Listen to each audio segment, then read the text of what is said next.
Hello there, friends.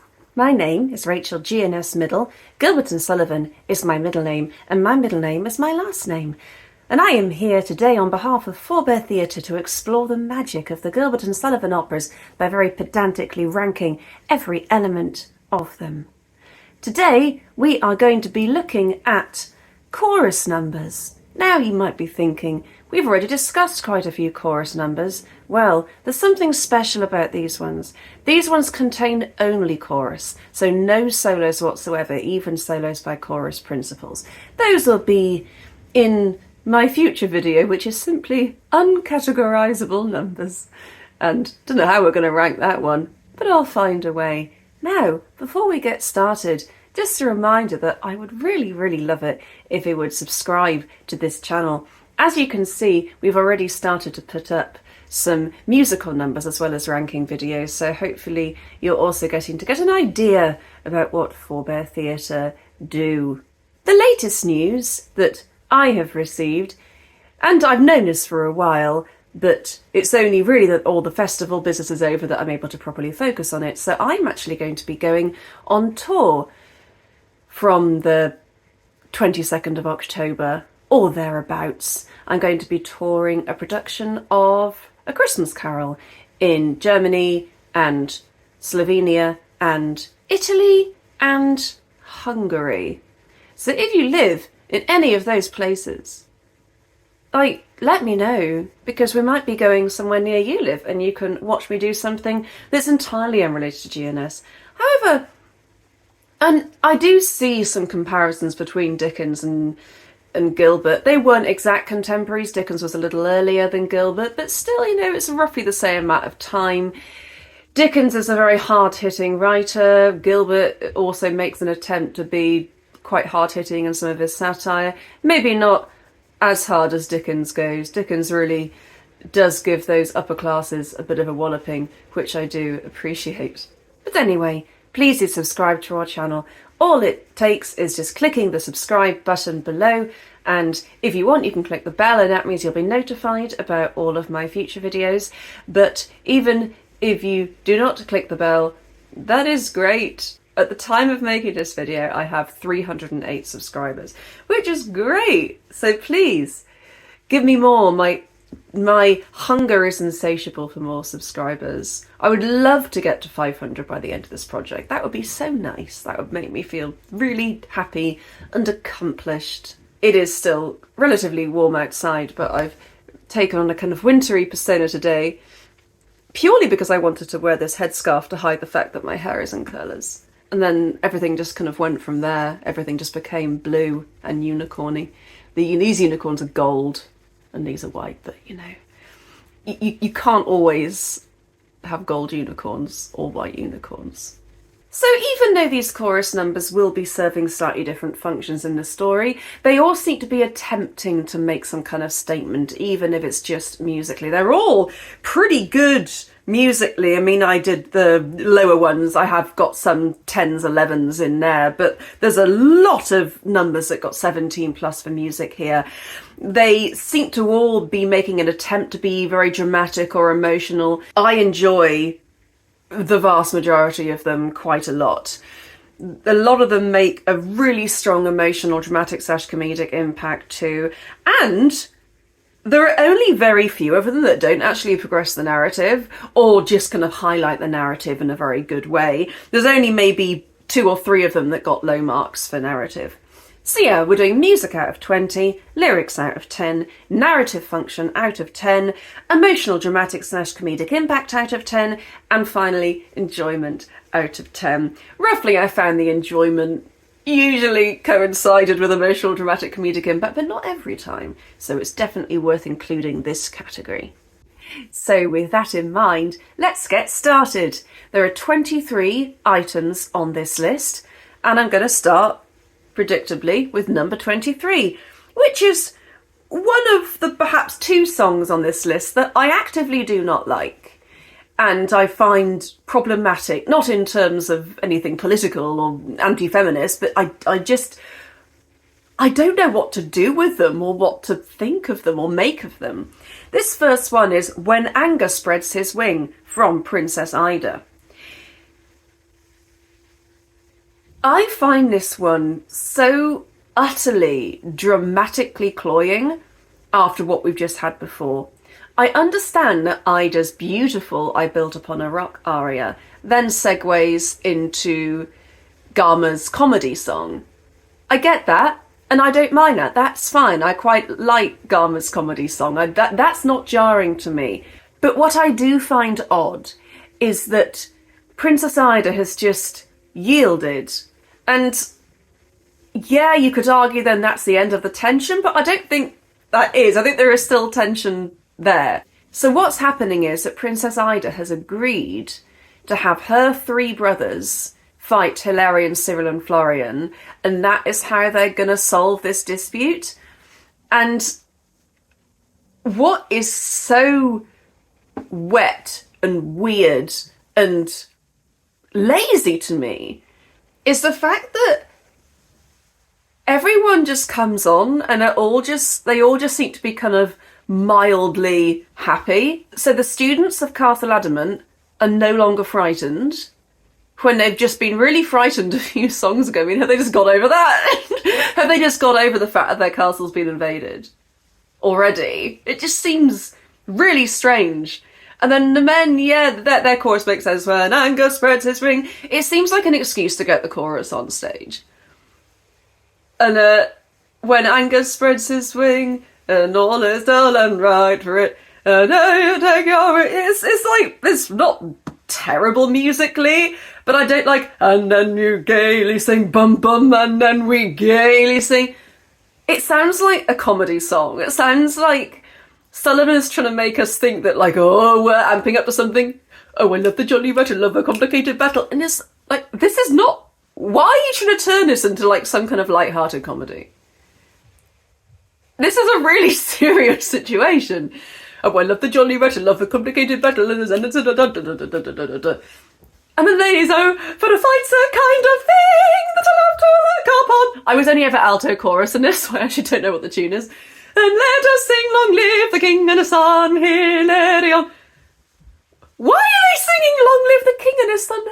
Why? It's like, yeah, I get that you've given up and you're not fighting anymore, but the fact that they're suddenly like, oh, I'm happy about this. I do not understand this song dramatically. It's a song that, like, if there was a way of, like, cutting this, I probably would do it. I find it so utterly at odds with the incredible sound world and musical journey that Sullivan has taken us on. And this is like, oh. This is the reason why I don't really like the second half of the third act of Princess Ida, because as well as being, like, deeply anti-feminist with its original ending, which is not even based on the Tennyson poem anymore. Like, it's just completely Gilbert being weird. I find, like, everything from this point onwards is just so utterly underwhelming in a way that makes me forget how beautiful the rest of Princess Ida is. Like, it's kind of quite amazing what Sullivan has done here. And as a reminder, you know, you are looking at one of Gilbert and Sullivan's biggest fans in the whole world. And that is the reason why this upsets me so much, because Princess Ida has just been an absolute sublime musical journey until this point. And in some ways dramatic journey. I think some directors make bad choices which kind of lower the stakes and make the stakes kind of not what I think they should be. But this is... What do you do with this song? What on earth do you do? This is highly problematic for me, and I do not understand it at all. Lyrically, for a fight's the kind of thing that I love to look upon. So let us sing Long Live the King and his son Hilarion. You know, this is the same writer that... I mean, we'll get into some of the amazing lyrics later, but... I don't get this one. I don't get it. Maybe someone can explain this to me. It's one of the few numbers in the Gilbert and Sullivan canon that I actively don't like, and I just do not get. Help me get it. Help me understand it. If someone can make me love this song, I will be very grateful to you, but it has come last place for me. Number 22 is a song that I don't dislike at all. It's just got this place because it's very simplistic and is just performing a very basic function. It is Miya Sama from the MIKADO. Now, I actually don't know what these words mean.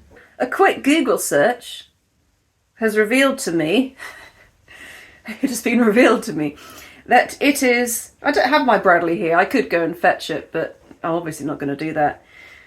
The words are an authentic Japanese marching song of Gilbert's day. The meaning is approximately as follows. "O Prince, what is that fluttering in front of your horse?" And a second verse, which Gilbert omits, give this reply. "It is the imperial standard given to us to carry with us as we go to punish enemies of the imperial government." Cool. I like it. So, yeah, I have absolutely no problem with this. I mean, I imagine if I were to do my Catan version of MIKADO, I might change this just because it wouldn't be Japanese anymore, so it wouldn't really make any sense to have it. But I honestly, I have no problem with it. I think it's quite a good entrance for the MIKADO. It kind of definitely sets the scene of him arriving. I just find it very musically simplistic. Yeah, it does sound quite Japanese, but I don't really think it's particularly hard to make something sound Japanese. Or, generally kind of Eastern. I believe it's something to do with the pentatonic scale. But somebody more musically accomplished can correct me on that if I am wrong. But yeah, I only gave it a 3 for lyrics because we don't know what the lyrics are, and I just looked them up, and I guess, okay, even then they don't really make sense. The second verse, which was omitted, would have probably made more sense. But because you're not really getting the meaning of the lyrics across to the audience, I can only really give that a 3. Narrative function, I give a 6, though. I do think that it gives, like, the MIKADO and Kutiliska, or, the alto, it gives her, like, a nice, solid entrance. And, I also gave it a 5 for, like, emotional, dramatic comedy. It's not even slightly funny or emotional, but I do think that it's a nice, solid, dramatic entrance. And, I also gave it a 5 for enjoyment. As I say, no problem with this song. And I believe there was something very funny that was done in the Eungsok version that I just saw. I was laughing because the way the chorus was singing it was like as if they were really bored of it. And they're like, Miya sama, Miya, and that was very funny.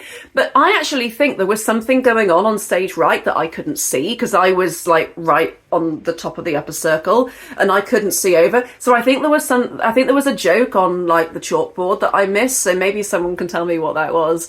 But yeah, so I do not deny that people could make this song great, but it's just not really a song that it's not a song that I would ever put on to listen to. Yeah, no problems with it. So it turns out that this is actually number 22. There are actually 24 songs in this list. I just miscounted them before. But number 22 is another song from one of my least favourite parts in the canon, the second half of Act 3 of Princess Ida, and that is This Is Our Duty Plain. Now, aside from containing one of the vaguely rudest and funniest lyrics in Gilbert and Sullivan, like it's not intentionally funny, so I don't count that as being funny.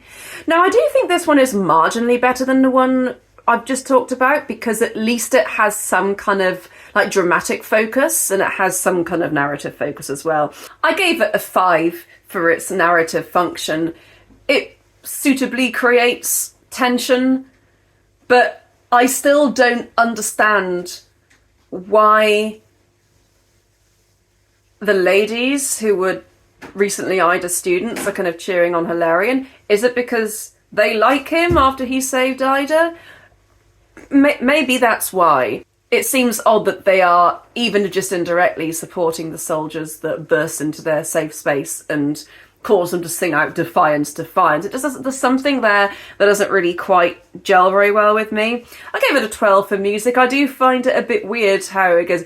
I think it's a really hard entrance, and I often find the entrance is muddy. It's hard to even find a recording where it really sounds like everyone knows where they're coming in. But yeah, they do come in the correct place on recordings, but it always sounds a bit unsure. It's almost like in the writing rather than in the individual performances, I think. And I don't really understand the lyrics. We ought to bless our brother's souls and piously ejaculate, O Hungary, O doughty sons of Hungary. Yeah, so as I say, the ladies saying, well, we ought to be supporting Ida's brothers, but instead we're not. And it's like, we've not examined this feeling of the chorus towards supporting Hilaria, apart from, as I say, just in the Act 2 finale when they're saying, have mercy on him. But then they get invaded. That's before they get invaded by Hilarian's father. So I just find this narratively very confusing. I don't understand what the stakes of the chorus are here. Princess Ida is one that I do not know as well as the others, so I've only been in this twice, and once wasn't even rehearsed. I just came in and did it. So I haven't really been in this one since 2011. And the first time I was in this, the only other time I was in this was 2005. So it's been a really long time for me, so that may have affected what I think about it. I gave it a 4 for enjoyment. I just find it a bit of a throwaway piece. It's not very long. I know it does have a second verse, but I think even that wouldn't really save it for me.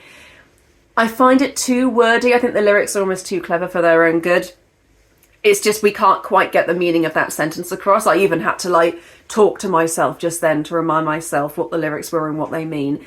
So, this is not, I don't actively hate this as much as the other one, because at least it has some kind of dramatic function that I somewhat understand, but I still find it a bit shoehorned in, a bit lazy, a bit afterthoughtish. I do think that Gilbert, had he thought a little bit more about the intentions of his characters and his chorus, he would have come up with something a bit better here. Number 21 I have given to If Well His Suit Has Sped from RUDDIGORE. This is a perfectly nice song. It just comes quite low down the list because it's very short, and we've already heard this tune twice before. You had to forgive me if it's just once. I get very confused. No, it is twice, because we heard it in the opening chorus, and then we also... I don't even know anymore. I only gave it a 10 for music. It ends a bit funnily. I remember that when we did this in 2015, Will insisted that we sing the note that was actually written, hail the bridegroom, hail the... There's actually a note there. I'm going to see if I can find out what note that is. Hail the bridegroom, hail the bride, let the nuptial knot be tied. In fair faces, in their praises, hail the bridegroom, hail the bride. That's what the note is. Isn't that mad? It's a perfectly good number, but it's just very short. We've heard this tune before. It's not particularly dramatic or emotional. It's kind of funny.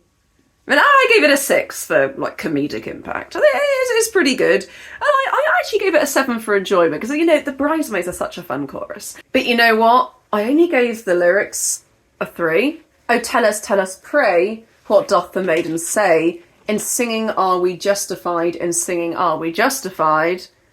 And then justified doesn't actually rhyme with anything, they just sing it twice. I don't know, I find the lyrics not particularly interesting here, so I gave that a 3. But you know what? It's fine. I do not dislike this number. It's just not really much of a number. Still like it more than when anger spreads a swing. We are moving on to number 20, which actually is from the same opera, From the Briny Sea. So this one occurs, a few numbers before the last one. And let me tell you why it is that this one came so low down. I gave it an 11 for music. From the briny sea, all victorious, his achievements all are glorious. It's mostly the lyrics. Music is kind of it's alright. I only give the lyrics a 4. It's just, his achievements all are glorious. And then, you know what I hate? And I hate this for some kind of irrational reason that I can't even explain. Let the welkin ring with the news we bring. Sing it, shout it, tell about it. There's something very late 90s pop about that to me. It's just the simplest rhyme. And they're rhyming it with it. Well, I guess it's shout it about it. But I don't know. Safe and sound returneth he, all victorious from the sea. Safe and sound, all victorious from the sea. I do not think these lyrics are good at all. I just hate the sing it, shout it, tell about it. Maybe somebody who also doesn't like that is maybe more aware of why they don't like it and can tell me why I don't like it. Yeah, it's just one of those interesting things that I cannot explain. However, I give it a 7 for narrative function. It's good that we know that Richard is coming.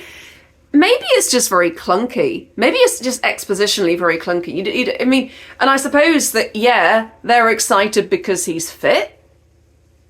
He's fit to marry Lord Nelson. But is that why they're happy that he's coming back? I mean, are these bridesmaids just that shallow? I mean, yeah, why not? Emotional, dramatic, comedic impact. I gave that a 6 as well. I didn't give it quite a 7 because I figured that the absolute joy that these ladies are showing from the fact that Richard is coming home is kind of funny. So I think that does deserve a 6.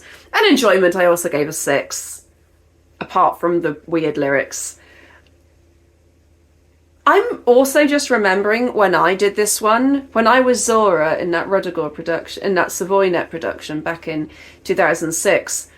I remember us jumping up and down for a lot of this, and because we were jumping, like, this is one of the things as a director I go crazy about, like, people were jumping up on the beat rather than landing on the beat, so like we were all out of time because we were jumping. It didn't sound so good musically. I'm not saying it was a bad idea to jump, you know, it's kind of like a logical thing to want to do, but it felt, I remember just worrying that we were always going to get out of time. Like, it never really felt comfortable to me, that number. And I don't know, maybe I just have some like unresolved trauma connected with this song. You should really say his achievements are all glorious. His achievements all are glorious. And I don't know why I care. Gilbert switches around words in the sentence all the time and I don't care, but I do care about that one. I don't know, I think I need to have a word with my therapist about this song. So, I have made another mistake. It turns out that I must have somehow knew that there were just 23 songs in this list. Because I actually accidentally included one that I shouldn't have done. I included With Ducal Pomp and Ducal Pride from the Gondoliers, forgetting that that had solos in it. But it's bizarre because I've literally just done it. So that was bizarre. But that means that actually the first 2 numbers I gave for songs were correct. And I'll fix it in post. But number 18 is actually a song that's also from the Gondoliers. Bridegroom and Bride. What a lovely entrance song for the chorus after the whole ducal party section. It's very nice, this one. I only gave it a 14 for music. Maybe that was slightly unfair, even though it's lovely and it's rich and pretty. It's not particularly mind-blowing to me. There's nothing in it that gives me tingles. There's nothing in it that makes me think, oh wow, this is far beyond what I could ever compose. I mean, I think that if somebody had given me a basic framework, I think I could have written the vocal parts of this. There's nothing in the vocal parts that makes me go, oh, I wasn't expecting that chord. It's very Sullivan-esque, quite throwaway, but for a throwaway song, it is very beautiful. So I do think it deserves to be a bit higher on this list than, you know, if well as suit has sped, even though that's kind of also a throwaway type song. Lyrics I gave a 10 to. Bridegroom and bride, not that's insoluble, voice is all voluble, hail it with pride. The reason I gave this a 6 is because, while kind of aesthetically quite nice, these lyrics are not terribly meaningful to me. Not that's insoluble, yeah, that cannot be dissolved. Voice is all voluble. I don't know what that means. Hail it with pride. We in sincerity wish you prosperity. Yeah. I don't really find this particularly moving. It's kind of okay poetry, but it's nothing more than that. 6 for narrative function. Again, like, if you just suddenly turned up on stage and sang Merry Maiden Marries, I don't think it would have worked. I actually almost did that in Heaver because we were desperately trying to cut like 7-8 minutes off the show, but then what had meant we had to cut the show short was no longer really an issue, so we only had to cut 5 minutes off, so we managed to put this back in. And I'm glad we did, because it is a nice bridge to get the chorus on stage, and like a nice little breather before Tessa has to start singing. I think it would have been awkward to just start with da da da da to get everyone on stage. I think that would have been a bit tricky, and so I am glad that that is in. I do think it is, well, not essential, like good to have it there. Emotional, dramatic, comedic impact, I gave a 6. I think that it is beautiful and broad, like the sound is so... what does Will say when he says, like, it's like a... The sound's very vertical? I don't know, the voice parts seem to be covering quite a big range. So it's nice. I like that. And I've also given it, well, I gave it a 4 for enjoyment, because honestly... It gets the chorus on stage, but I'm not really too fussed about this song. I would never, like, if anyone ever said to you, like, oh, my favourite song in that show was Bridegroom and Bride, like, they did that so well, I'd think they were probably a psychopath. Number 17 is a song from UTOPIA Limited. Now, this one is called Upon Our Sea-Girt Land, and I can hear Will in my ear telling me that this shouldn't have come so low, and perhaps it shouldn't have done. I know that he really likes it musically. I gave it a 14 because I recognise good things and I recognise things that I don't like so much. So I do love how the music is creating that kind of angry, like hostile tension. I think that does it really successfully. Upon our secret land, da da da da da da da da da da da da da da da. But like, there's something about that phrase in particular, actually.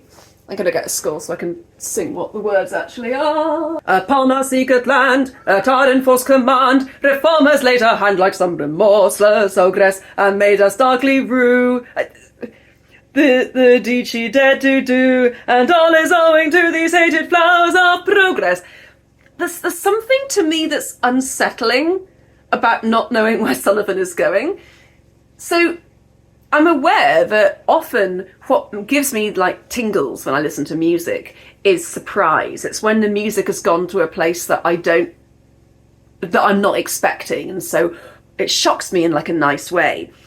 But this, and made us darkly rue the deed she dared to do, deed she dared to do, and all is owing to these hated flowers of progress. There's something about that like, it keeps kind of going up, but like, it for me actually makes me feel a bit ill rather than like surprising me in a good way. So down with them, reforms a hated ogress, reforms a hated ogress. The lyrics just seem clunky with the music. So down with them, down with them, down with the flowers of, down with the flowers of, down with the flowers of, down with the flowers of, down with them, down with them, down with them, down with them, down with the flowers of progress. So I still gave it a 14 for music. I recognise that what it's doing is something pretty cool that's not usually done, but I will admit that I don't find it particularly like pleasant to listen to. Maybe that's the point. Maybe it's good that it's unsettling, but there's other pieces in the canon that are unsettling but also kind of cool and fun to listen to. Like, as I said in the previous video, like my favourite artists are Radiohead. Like, I absolutely love creepy, eerie stuff. Like, that's my jam. Literally, it's my jam. And so that I have nothing wrong with feeling unsettled when I listen to music, but there's something about this that I can't quite place. But it's the lyrics, really, that like I'm not really a huge fan of. It's just there's a lot of down with them, down with the flowers of progress. They use ogress twice, which actually Will made quite a funny joke because Will did like a second verse that I find really funny. To further wail and curse, we'll add a second verse. Too mad to find another word to rhyme with ogress. Reform has made us rue. The DJ does it, and then it goes on. But that was funny. And actually, Will does something really cool musically, which probably would up its score. He put a like over the top of the down with the flowers of, down with the flowers of. He had that, and that was pretty cool. It's a rock song.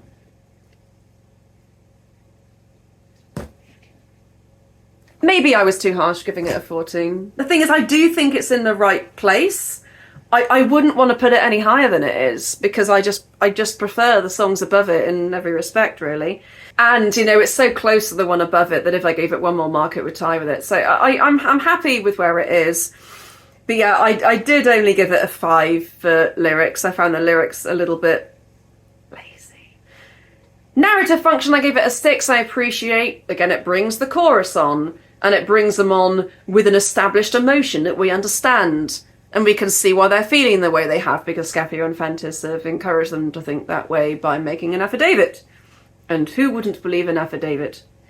Emotional, dramatic, comedic impact, I gave a 7. I think that it's one of these few songs in GNS that is quite ferociously charged.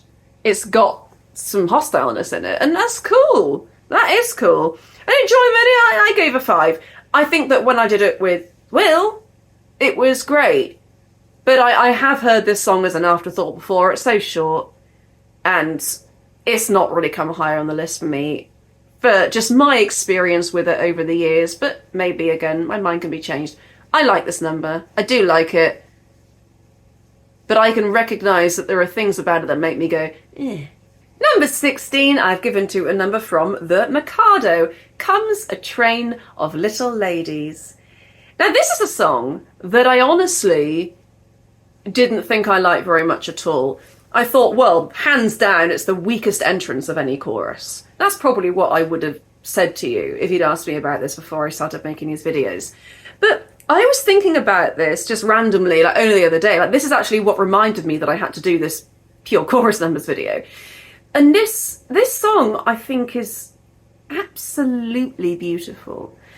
The issue with it is that its nature is very introspective, and especially when that's the entrance of a chorus, it's then kind of hard for you to really get engaged with what they're talking about. And so often you see this number totally phoned in.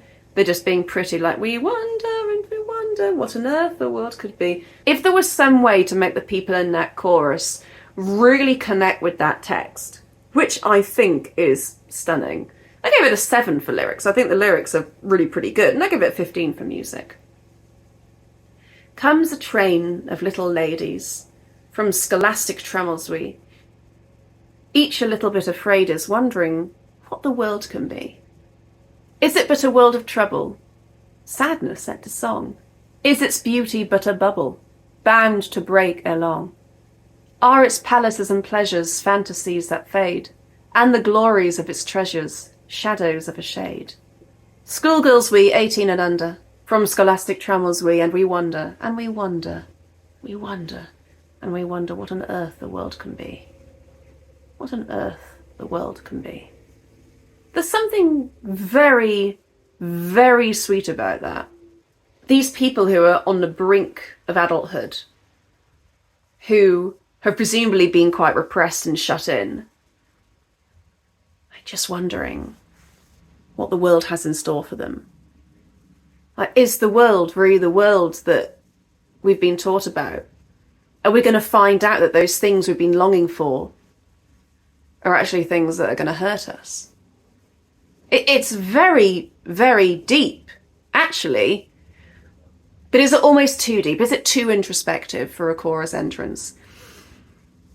For people that understand this kind of stuff, I mean, I don't mean to sound patronising. I'm sure everybody understands what that means. But I do think that people like me, I am probably more introspective than most people. I'm an INFP. I think a lot. I'm very happy just being in a room alone with nothing thinking. I probably do really well in solitary confinement. This is so perfect to me, this number. It's just very quiet. And I don't mean quiet volume-wise. Obviously you can sing it as loud or as softly as you want, but it's pensive. And is that really the right energy? I think it's a good energy when you think about what's going to come after it. Then there's this explosion, and then the 3 like naughty girls come on. Or are they a part of that and then they burst out of it? I guess that's for the director to decide. I only gave it a 5 for emotional, dramatic, comedic impact and a 5 for enjoyment. This is one that may just go way up in the list once I've actually directed it and seen what I can do with it. At the moment, I think I'm not, because I've not seen any production that's really done this in a way that I think could make it like really profound. The MIKADO that I just saw, the one at the festival, they went a totally different direction with this. They actually had hockey sticks and were doing some movement, and that was really fun. I mean, did I think it was completely fair to the text? Maybe not, but it was still nice and it was a visual thing, and I can definitely see why it was done, because this number can come across as boring if you're not really finding a way to connect with the text, and that's so hard. How do you physicalize something so introspective? So that's why it's come quite low down the list, but I do absolutely adore this number. Number 15, I have given to a song that immediately precedes one of my favourite songs in the canon, and that song is Oh Make Way for the Wise Men from UTOPIA Limited. Now, what a perfect way to introduce the wise guys. They introduce them with such pomp and vigour, and then immediately the tone kind of changes into something a little bit more sinister with the next number. But bringing them on with this song and completely telling us exactly who they are. I mean, I gave this 7 for narrative function and 7 for lyrics. I think this number does a really good job of setting up the wise guys. Is it any more than that? Not particularly.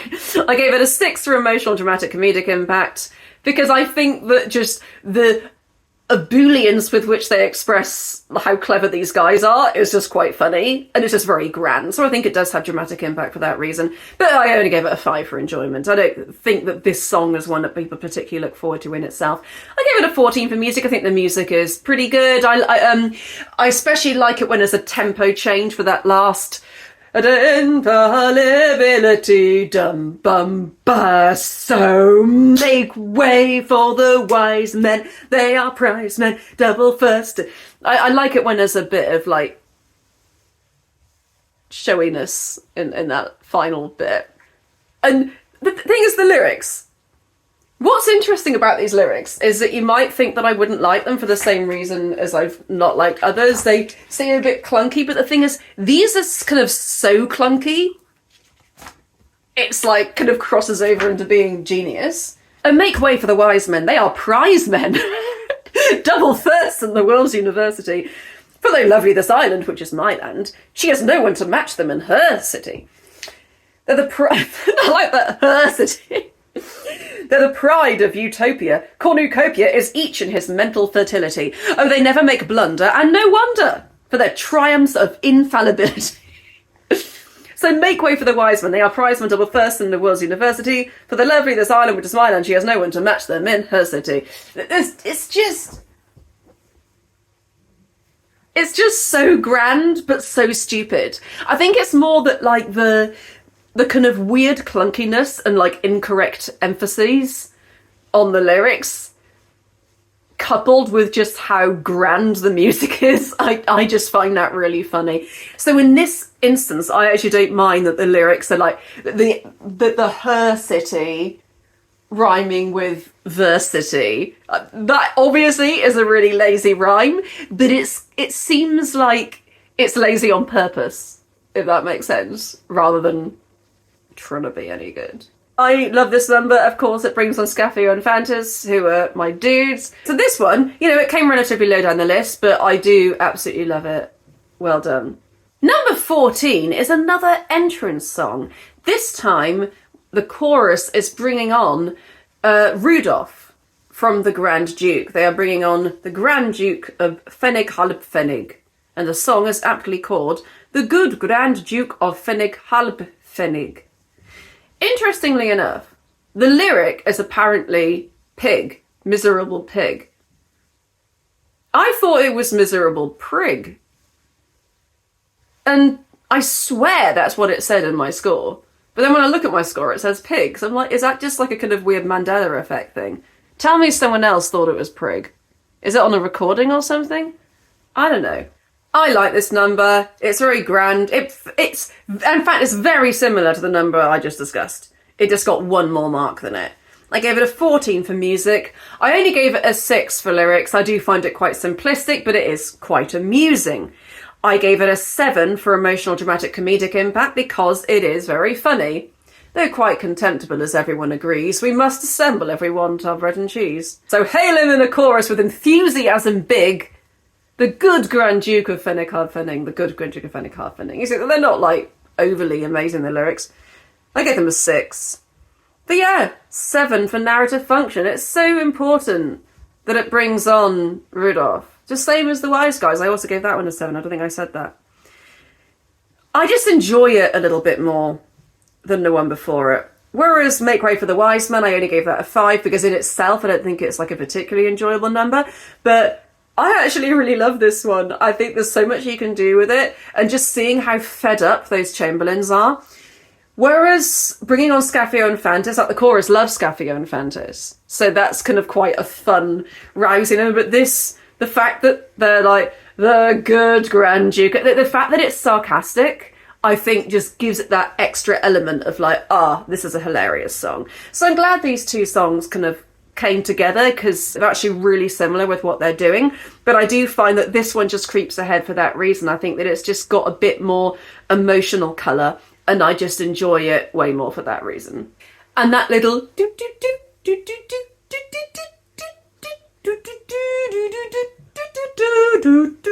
there's just a lot you can do with that comedically. You can just make some directorial or actorial choices with that. Usually what I see is they're kind of like looking to make sure that he can't hear. Though quite contemptible, as everyone agrees. So before they've been, yeah, the good Grand Duke, they're quite contemptible. Then hail them in a chorus. It's just, there's a lot of emotional colours. There's a lot of character for the chorus. And you know me, I love it when the chorus has character. And when I'm directing something, I always go that extra mile to make the chorus feel like they're part of the story, even if texturally they're not. I always make sure that they are, because that's how you have fun. And even if it's like a professional production and you're not being paid to have fun, I just generally think people are better when they're having fun. Like, take the Young Sop MIKADO in the summer. Like, that was the best I've ever seen, the Young Sop chorus. They were dynamite in that. They were so good, that chorus. And it's because Sarah, the director, gave them so much great stuff to do. So, like, why wouldn't you just give the chorus stuff to do that's fun? Like, that was, I think, really inspirational for probably a lot of people watching who want to direct something themselves. Like, oh yeah, like you can do that. You can do anything you want, really. Chemistry experiments in Braid the Raven Hair. Amazing.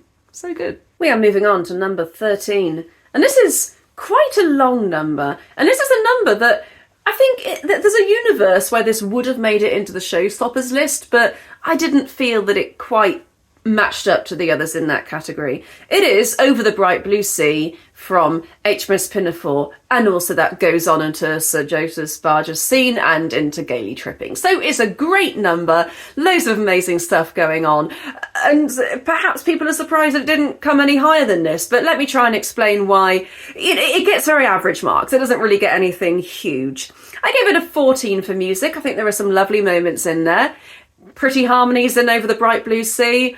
Nice rousing chorus from the men, but it is just what we've heard before. We sail the ocean blue and hold the salty ships of beauty. I like what ship?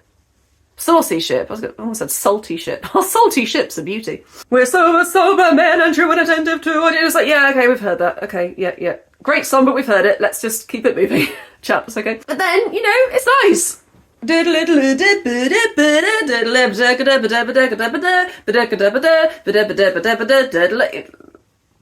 it get any more than a 14? I don't think so. I think this is like 14 all over for me.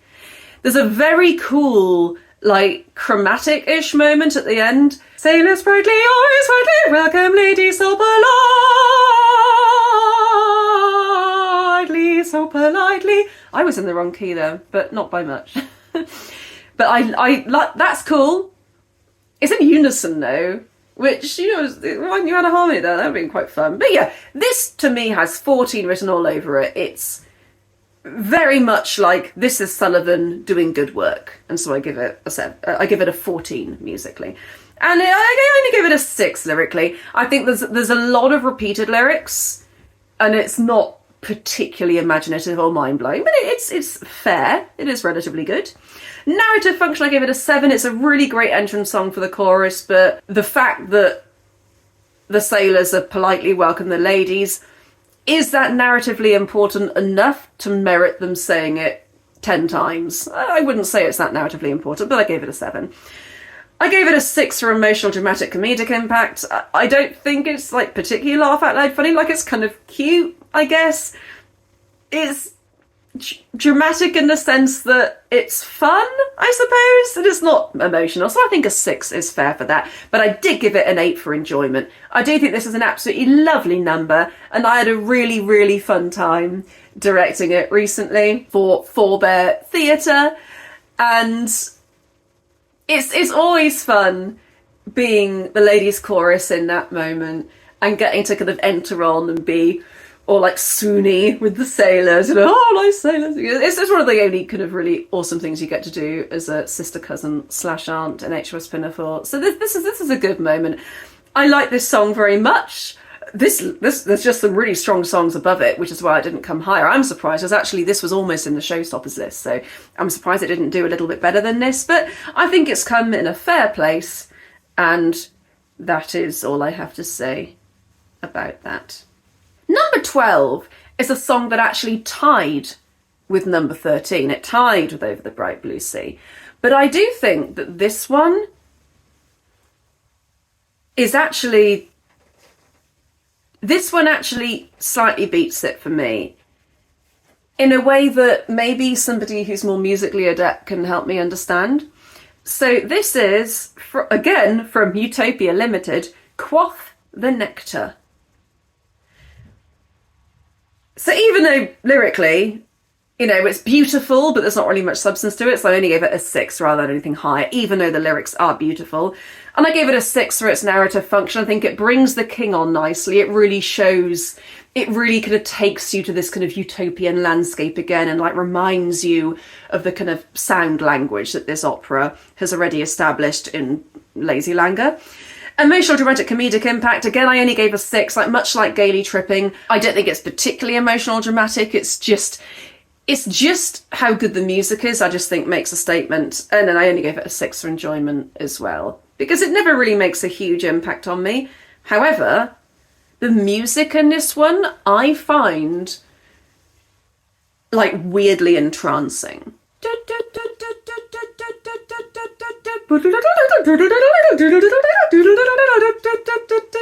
I can't sing it because it's too arpeggio-y. La la la la,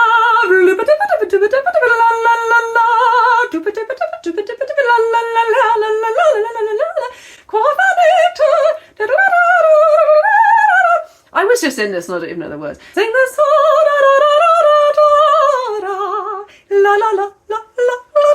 There's something really kind of surprising and joyful about those la la las coming in that always makes me sit up and go, ooh, I like that. Again, I've actually never seen UTOPIA Limited in a theatre. I've only watched DVD productions of it, and I've been in it twice. And actually, I didn't sing in this when I was first in it because I was playing Nikaya. And I did sing in it the last time because Will asked me to be in the soprano chorus before I came on as Zara. So I did actually sing in this, but it was with my head in the score and kind of looking up at him, trying to come in right, because I hadn't learned it before I arrived because I didn't realise I would be doing it. But I do. This is just absolutely gorgeous. I gave this a 17 for music. That's why it came kind of higher than a few of the other ones that it may not seem it's better than, but I absolutely adore this. It is one of my favourite musical moments in the canon. I know that seems mad. I understand that might seem kind of crazy to people. I'm not musical enough to understand why it is. I love it so much, but I really, really do. And the intro to this one, I can't even sing it, but it's it's just glorious. It's just beautiful. And I really hope that, you know, if you're thinking, what, like, that's not even a number I know very well, like listen to it, like, just listen to it a few times. The intro is just musically sublime. And the chorus singing is just so rich and elegant and so flowery and ethereal. It's really, really very beautiful. And it's musical beauty that got it so high on the list. There's not really much more to it than that, but love it. So, number 11 out of 23 is one that I'm going to say, and you're going to be like, what?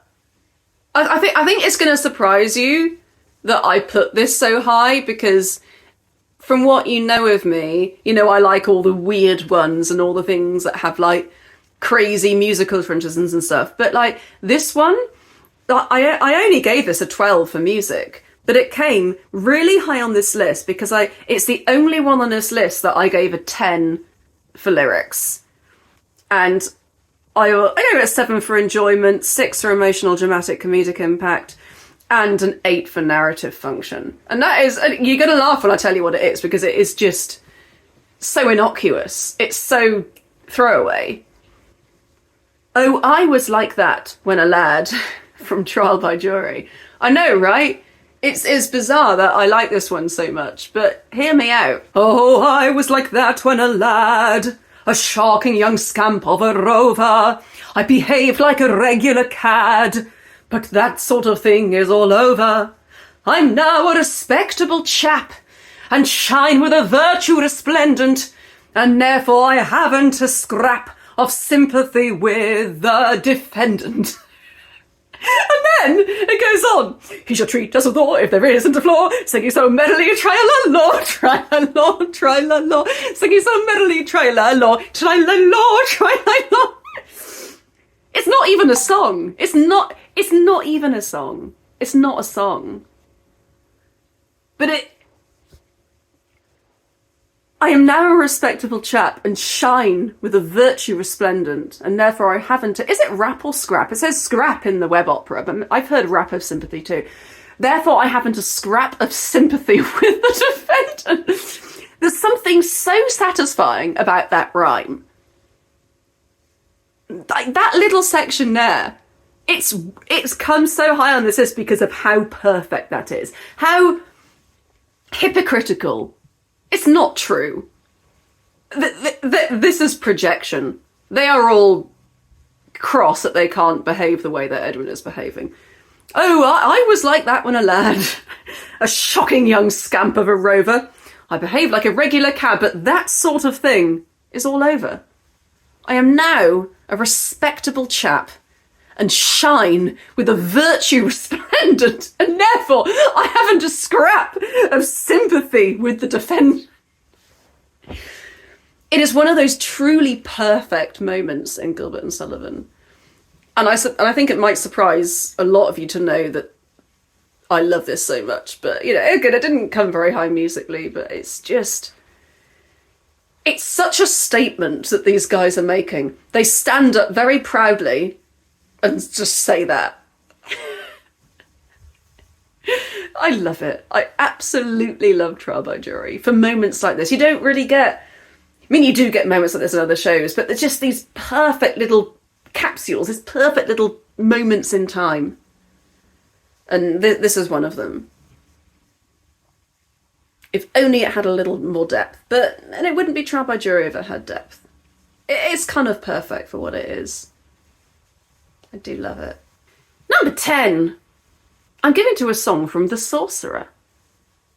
And this song is called With Heart and With Voice. Now, anybody who has even a vaguely extensive knowledge of GNS will know there are actually 2 songs called With Heart and With Voice in The Sorcerer.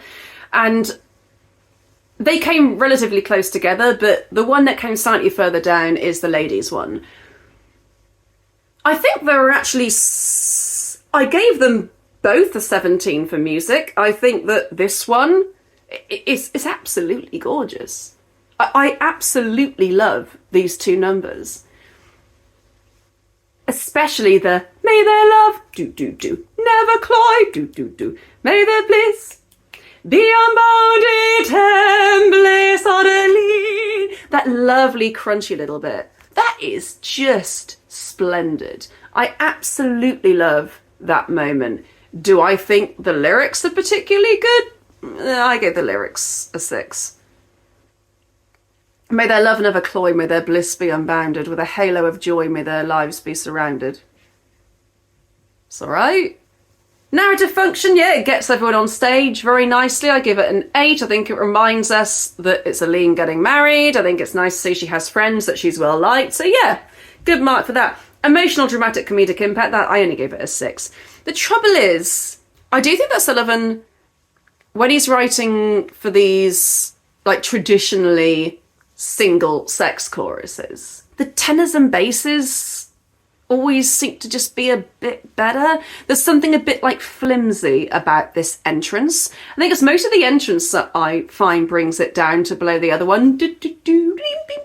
It's ladies coming on, you know, there's just something a bit twee and cute about it that I think is a bit flimsier than the other one. I gave it a 7 for enjoyment though. It's a very cute number. And I do think it's actually musically a lot better than I remember it, because I was listening to this morning thinking, oh, wow, I think I initially gave it a 15, but I upped it to a 17, because that is cool. I really love it, the way the parts move together. And it's kind of unexpected from... I keep being surprised from the Sorcerer about how much I love the music in it. Like, I've forgotten how great the music is from the Sorcerer, but when I've said in the past that there's a clear kind of step up between Pirates and Patience, and then again like a step up between Iolanthe and Ida, the Sorcerer is actually its match in quite a lot of respects. I think the music in the Sorcerer is really, really very good indeed. What brings it down to beneath the other one is just its lack of weight and its lyrics being pretty basic. But other than that, great number, well done. So number 9, I have already kind of almost discussed in my Act 2 openings video, but this is a separate song, and in its kind of independent format, it does way better than the weird half version of it that's used in the opening. And this is Turn O Turn in This Direction from Patience. What a beautiful number. This is genuinely spine-tingling for me. It's one of those ones that just gives me such chills. Turn, oh turn in this direction, shed, oh shed a gentle smile, with a glance of sad perfection our poor fainting hearts beguile. I mean, it's a bit emo, but it's nice. On such eyes as maidens cherish, let thy fond adorers gaze, or incontinently perish in their all-consuming rays. Or incontinently perish in their all-consuming rays. It's very romantic. And it's one of these numbers where you almost can't believe that came from Gilbert's head, because he was just so gruff and, yes, I'm a Victorian man, you know, but this came from Gilbert's head. Like, yeah, I guess it's maybe a pastiche of romantic language from other operas, but still came from his head. So I gave this a 16 for music. On such eyes as maidens cherish, let thy fond adorers gaze, or incontinently perish in their all-consuming rays, or incontinent... There's just so much richness there. Even though it's mostly in unison, I think this is absolutely stunning. Just a perfect example of an ostensibly quite simple tune that just ends up being like utterly sublime and ethereal. Maybe not quite as musically good as Quaff the Nectar, but I think it's just the lyrics are so much better. The lyrics are beautiful. Narrative function, I only gave it a 5 because, I mean, yeah, it does bring them on again, but we have already heard it, so maybe it does seem a little bit inconsequential as a result of that. Emotional, dramatic, comedic impact, I actually gave a 7. I just think this is so glorious. And its enjoyment, I gave an 8.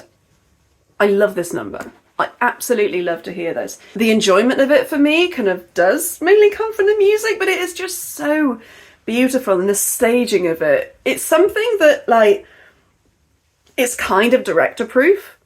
If you give this to a director, like, they're not going to mess it up. But it's one that I think perfectly sets the scene for the old, old tale. How rapturously these maidens love me, and how hopelessly. Oh, patience, patience. For the love of thee in my heart, what have I for these poor mad maidens, etc. You know, it just so well sets that up. But then it segues so gently into something that's screamingly funny. Like Mr. Bunthorne used to read us a poem of his every day. There's not really any one moment that's like, it goes from serious to comic. But it's that gentle transition. And this is why Patience is just kind of masterful in like setting the tone, like both lyrically and musically. I think this is just a really good example of Sullivan's word painting and just using Gilbert's words to create something that is completely in keeping with I know what Gilbert wanted. You know, it just works. One of the instances of them working really, really well together, even though it might sound on first glance or first listen like quite a simple song. I absolutely love this one. I think it's incredibly beautiful. It was one of the first songs that I heard in Gilbert and Sullivan that I was like, oh, that gives me chills, that one does. I remember really latching onto this one quite early as one that I want to do Patience because of this song, which sounds mad now, but hey, that's what proto-Rachel GNS Middle found interesting. This was like my favourite song in Patience. So interesting, isn't it? Then moving on to number 8, we have the other with heart and with voice, which is the tenors and basses singing. As I say, I just think that Sullivan just seems to have got more of a handle on making tenors and basses stuff interesting. Because while if you think the sopranos and altos, that they start with it's like prim and cute and skippy, and same as Gaily tripping lightly.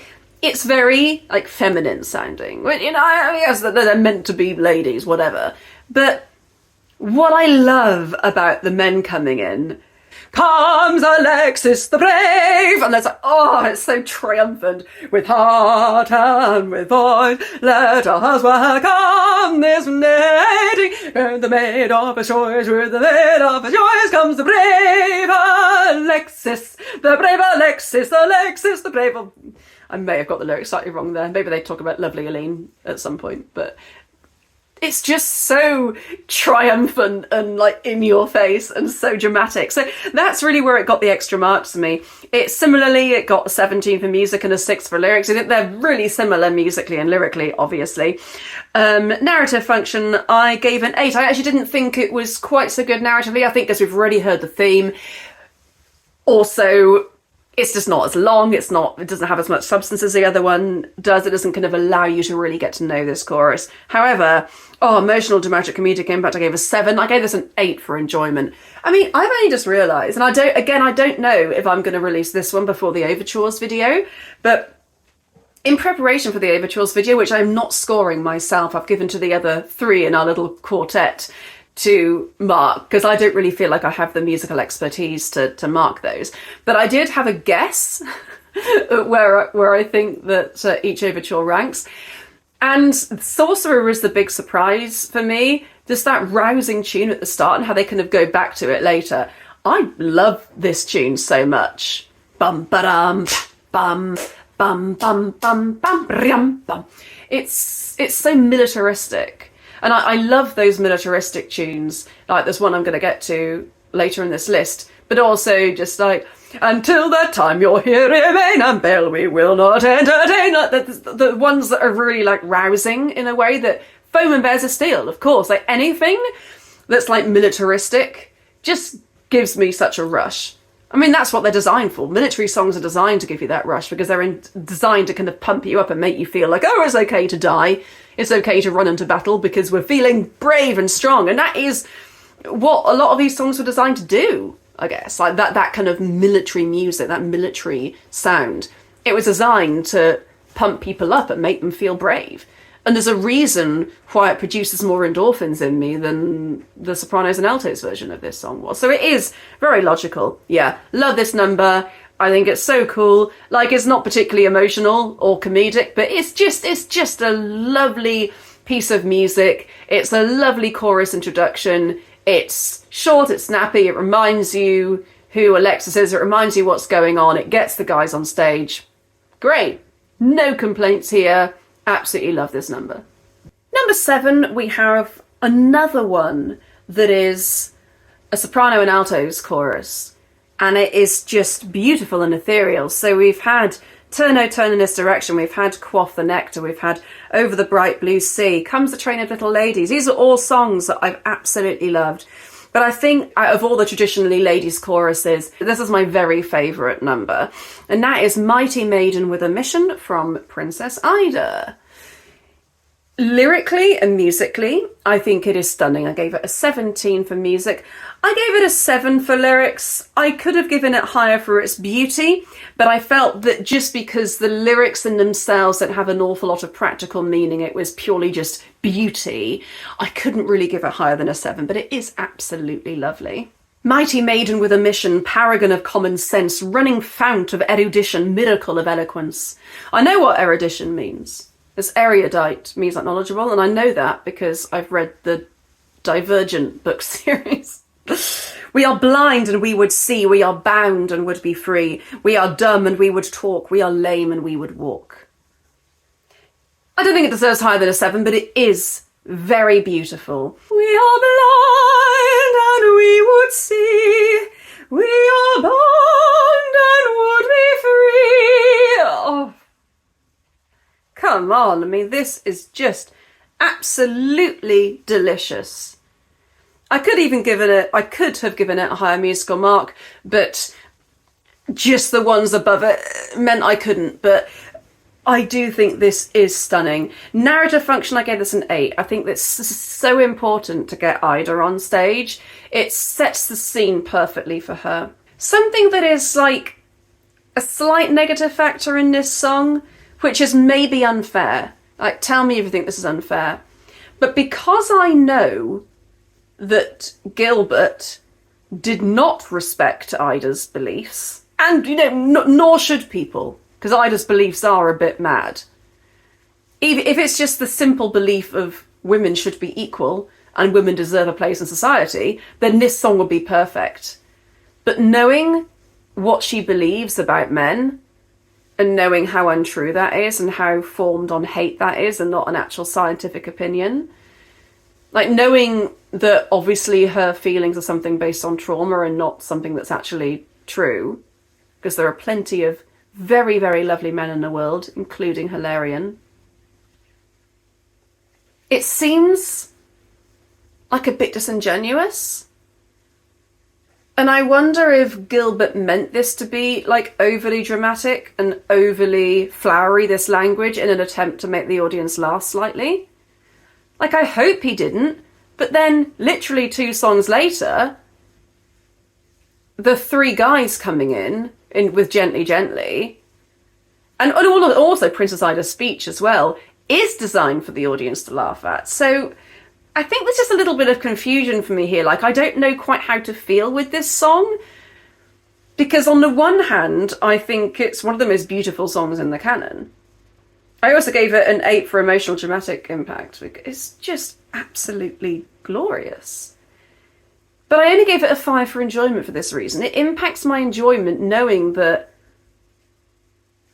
I don't think the writing of this is sincere. I mean, certainly the chorus believe that what they're singing is sincere, and then Minerva follows, and that's so beautifully sincere as well. But we know that the audience watching this opera, and that Gilbert and Sullivan, well, I don't know about Sullivan, but certainly Gilbert, didn't believe in what Princess Ida believes in. And actually what Princess Ida believes in is something wrong and not feminism at all. It's just not stuff that's not true. And just because of the whole confusion and unhappiness and problematicness surrounding this section of the show, I don't know how to feel when I listen to this. I want to feel empowered. I want to feel like it's a beautiful chorus that's kind of getting me in the moment with all these students and really believing in her. But because I know the writers don't, it's very hard for me to believe that this is sincere. And that is, it's something to think about. Like, people who don't agree with me that Princess Ida is problematic and just think, oh, it's just jokes. Like, what do you feel when you listen to this song? Like, does it rouse anything in you? Do you feel, like, inspired by this song and Minerva? Like, does it make you feel things? Like, I mean, in fact, anyone, just tell me what this song makes you feel, and if that is in any way quashed by what comes after it and the fact that a lot of stuff that she says is kind of made fun of, or is designed to be made fun of by the audience. Tell me how you feel about it.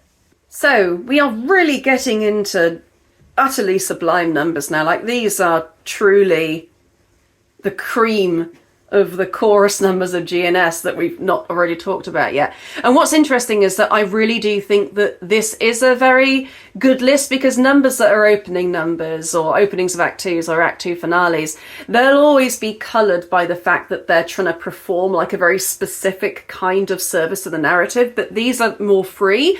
So these can really be anything that Gilbert and Sullivan wanted them to be. So these top 6 numbers are all numbers that I absolutely adore. I mean, for them I've adored as well, but you know, there's been things about them that maybe haven't made it into the very forefront of my favourite GNS numbers, but certainly these 6 are just numbers I love. I must be getting old, because it really hurts my back sitting on the floor these days. Only 6 more to go. Number 6 I have given to one that I do absolutely adore, but I am aware that it is quite a short number. It's like a little bit of an afterthought. It's more attached to the song before it than really being a song in its own right. And considering that, it's done awfully well. It is He Yields from RUDDIGORE. So I gave this a 15 for music. I'm aware that the end of it is just repeating a lot of music we've already heard. So actually the main body of this is quite short, and then it just goes back into Painted Emblems again. I gave it an 8 for lyrics. I think the lyrics in this are really good. A sturdy fellow after all this latest rigor, or perishing unheard of, or who dare I will defy. We want your pardon, there we go. We want your pardon, there we go, for having agonized you so. So pardon us, so pardon us, so pardon us, or die. So pardon us, so pardon us, so pardon us, or die. It's so funny. I think it's mostly funny. I gave it an 8 purely for its comedic impact. And it is actually very dramatic as well. So I think it's a very well-deserved 8 there. And I gave it a 9 for enjoyment. I absolutely love this number. It's just so adorable. Like, these ghosts are just such great characters. And the thing is, the comedy of this rather takes away from the dramaticness, but honestly only for a moment. I truly think this number is just absolutely lovely. And and one thing I will say is that or die, a lot of companies do have a tendency to rush there, so really be careful of that. So pardon us, so pardon us, so pardon us, or die. I often heard people use the ferocity of their actions in that to actually drive the tempo forward, and then I find that people don't come in again correctly for the so pardon us again. So that is something to look out for, and that is something that maybe slightly kind of taints my enjoyment of it, because I'm always a little bit worried that's going to go out of time. But I absolutely love this number. Yeah, so I gave it a 15 for music, even though I love the kind of bipolar nature of it. All perishing unheard of, oh dead I will defy, we want your pardon, there we go. There's just so many like emotional switches there. And that is something that I have come to realise is pretty much like the foundation of all humour. Unexpected changes of emotion. Like, there's a thing I did when I was in Midsummer Night's Dream, which I just kind of did it like accidentally once, and everyone laughed. And it was the one thing that, like, no matter where I went, whether it was China, Japan, Germany, that people would always laugh at this. For ere Demetrius looked on Hermia's eye, he hailed down oaths that he was only mine. And when this hail some heat from Hermia felt, so he dissolved, and showers of oaths did melt.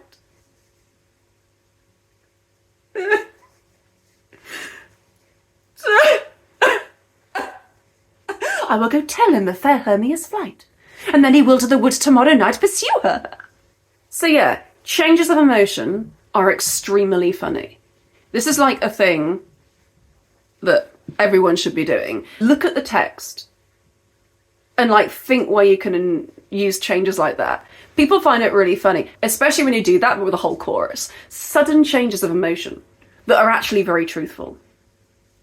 There we go. There's a tip from Rachel G&S Middle. Love this number. Love, love, love this number. But it's so connected to a number that's I've not talked about yet that I might save a little bit of my gushing for that. Number 5 I have given to Here's a Man of Jollity from the Yeomen of the Guard. First of all, what a cracking time signature. There is nothing else in the G&S canon like this, I don't think. It's so modal, that beginning. It's so suddenly like sinister, but also joyful at the same time. And it very much like does the job of telling you exactly who Jack Point is before you even see him.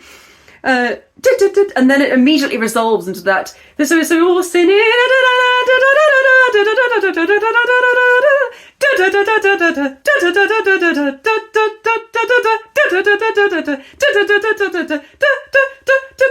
a man of jollity, choke, jollify, give us of your quality, come for qualify. If you venture rapidly, live it on it rapidly, into it weaving, but who doesn't see? Give us an experiment in the art of merriment, into it we throw cock who doesn't cry, banish your timidity, and with the rapidity, it's just so good.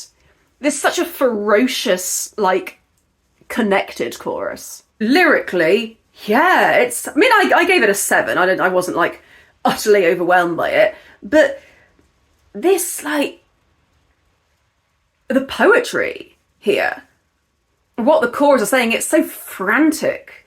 There's nothing else like this. I mean, what is the number in the canon that is most similar to this one? I have no idea.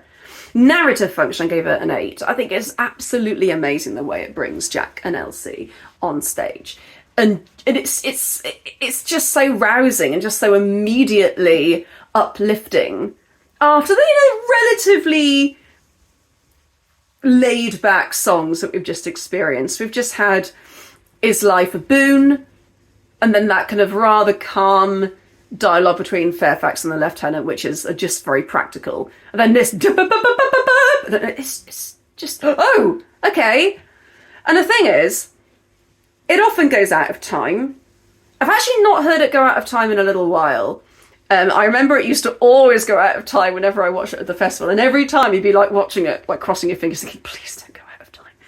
But as long as you just focus and listen to the conductor, watch the conductor, why does it need to go out of time? Why does it need to? There's something about it that, like, because the chorus are having to think so much about staying in time, that even when you see, like, proper professional productions of this, I always feel there's something a little bit lacking about it. I've given it an 8 for emotional / dramatic / comedic impact, and I've given it an 8 for enjoyment.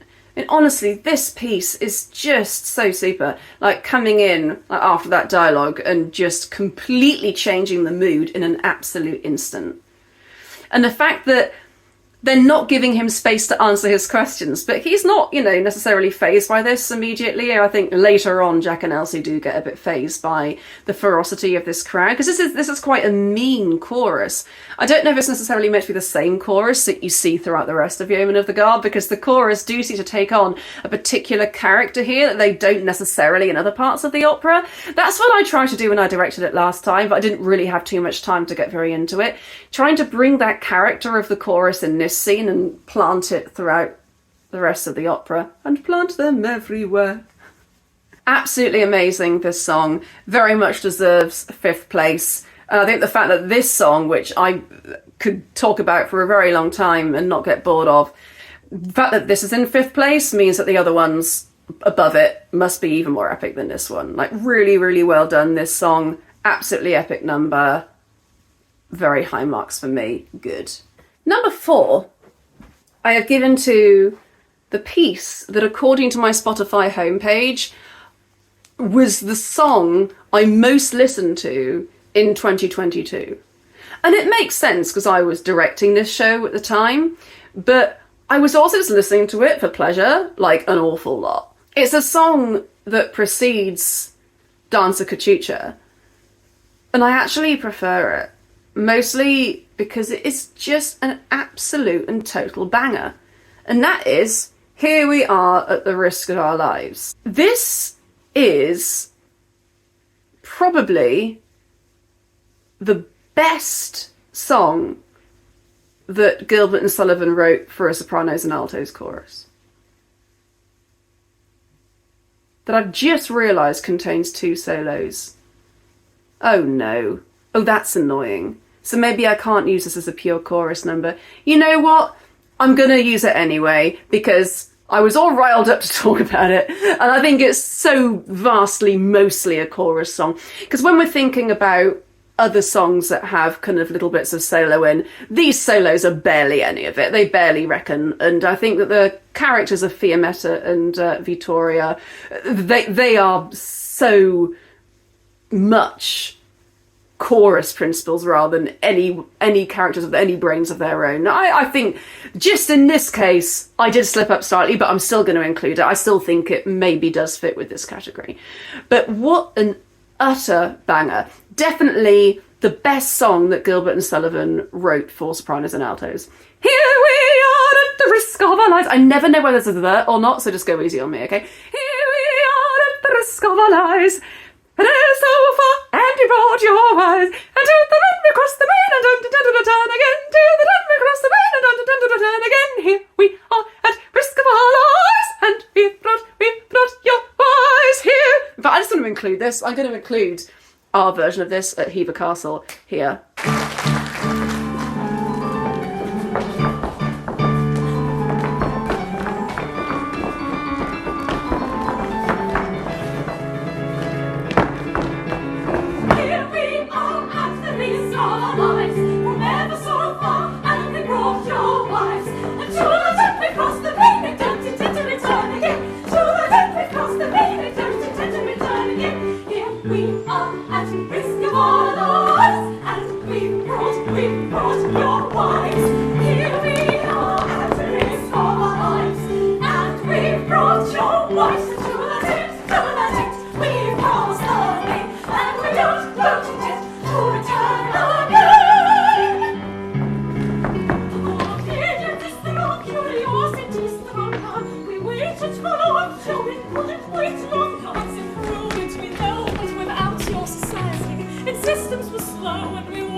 Wasn't that fun? And isn't this an absolute banger of a number? Doesn't it just slap Hundy P? Like this one, this number, oh, it's so good. I mean, where does it lose its marks? Why is it only in 4th place? I gave it an 18 for music.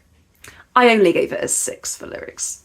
Here we are at risk of our lives, and we've brought your wives. And to that end, we've crossed the main and don't intend to return again. So here we are at the risk of our lives, and we've brought your wives. Though obedience of song curiosity stronger, we waited for long till we couldn't wait longer. It doesn't deserve more than a 6 for me. It is very simplistic, very basic. It's also not particularly emotional in any way, even though I did give it a 9 for emotional, dramatic, comedic impact, just because it is so dramatic. It's such a departure from what we've just had. From Take a Pair of Sparkling Eyes, like suddenly, whoa, okay, all right then. And I gave this a 10 for enjoyment. I hadn't realised how good this number was until I directed the show. But then, yeah, as my Spotify homepage will tell you, I could not get this song out of my mind. I was just humming this constantly.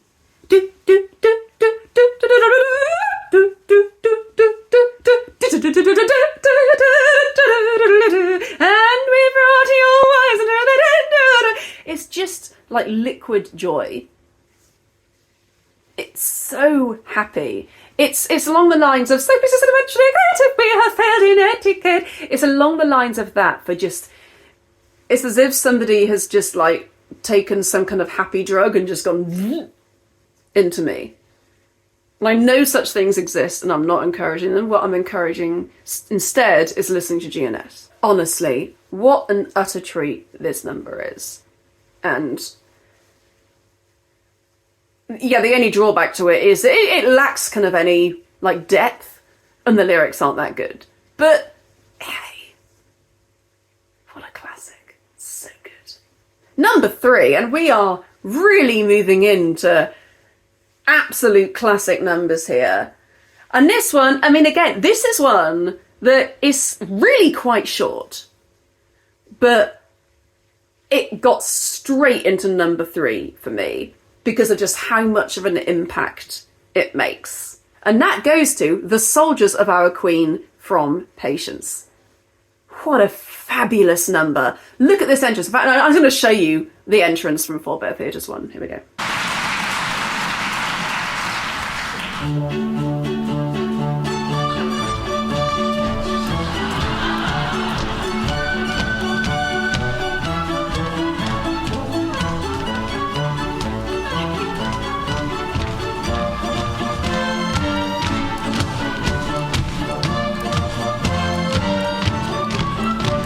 The soldiers of our queen are linked in friendly tether. Upon the battle scene, they fight the foe together. Their every mother's son, prepared to fight and fall is the enemy of one, the enemy of all is the enemy of one, the enemy of all is.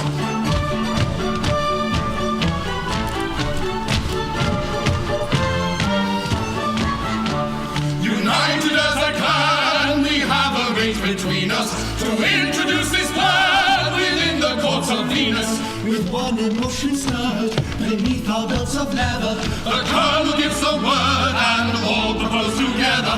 The colonel gives the word and all propose together.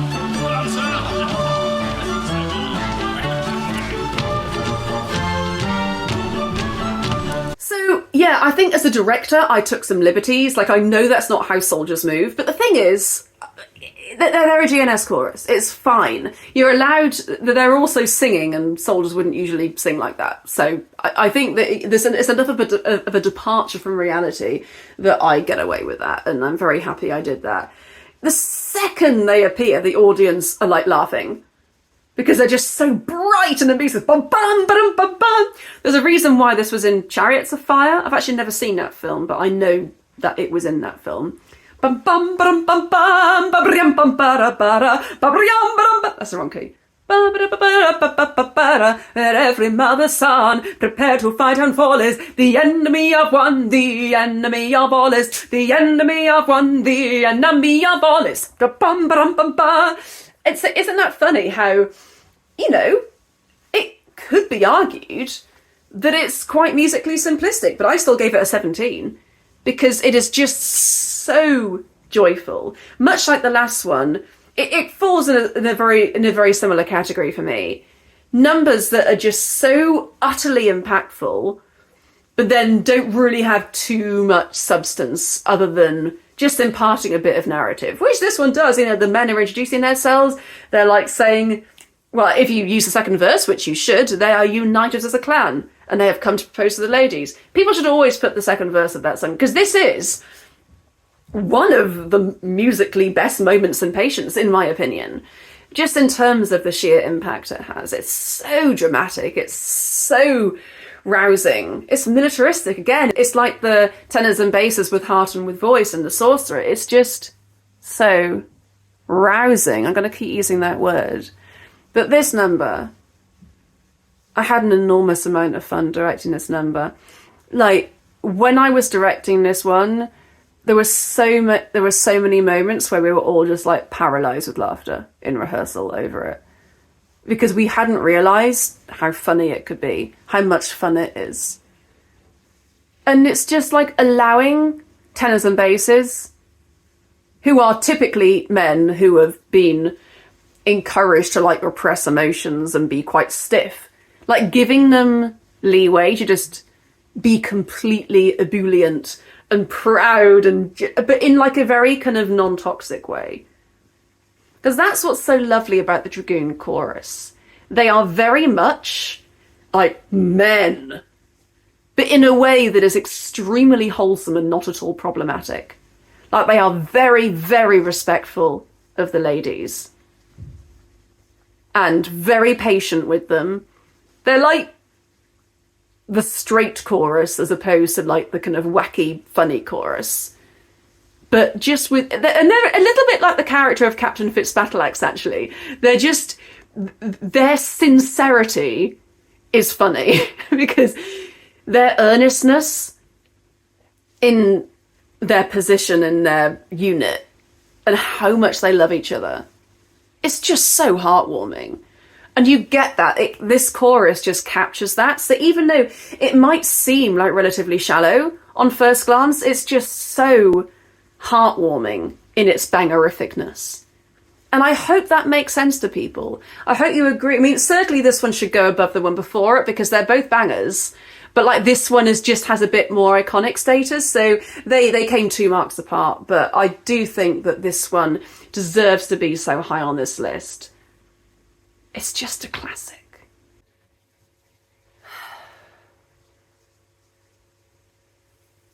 These top 2 are both so perfect in their own way. In fact, number 1 was number 1 by 4 points. Having said that, there's just a very big part of me that wanted this number to be number 1. And let me tell you why this number's so special to me. So when I first joined the University of St Andrews, the very first thing that was happening was a concert of GNS favourites. This concert was arranged by somebody who really knew their GNS. There was something from every show in it. And this was, I believe, one of the first numbers I ever learnt from GNS. There was this, Welcome Gentry, I think was also when we learnt on day 1. Hail Poetry, probably. There was something else we learnt, but certainly Welcome Gentry and this one. So if you imagine Rachel GNS Middle coming into a rehearsal room for the very first time, sitting down, this may even have been the first one we did. It actually may have been. And so throughout my entire history of performing in GNS operas, even though this opera itself was the last one I performed in 2016, for the first time, this song I have been completely aware of throughout my entire GNS career. It's been one that I've always tried to get people to sing, but not everyone knows it.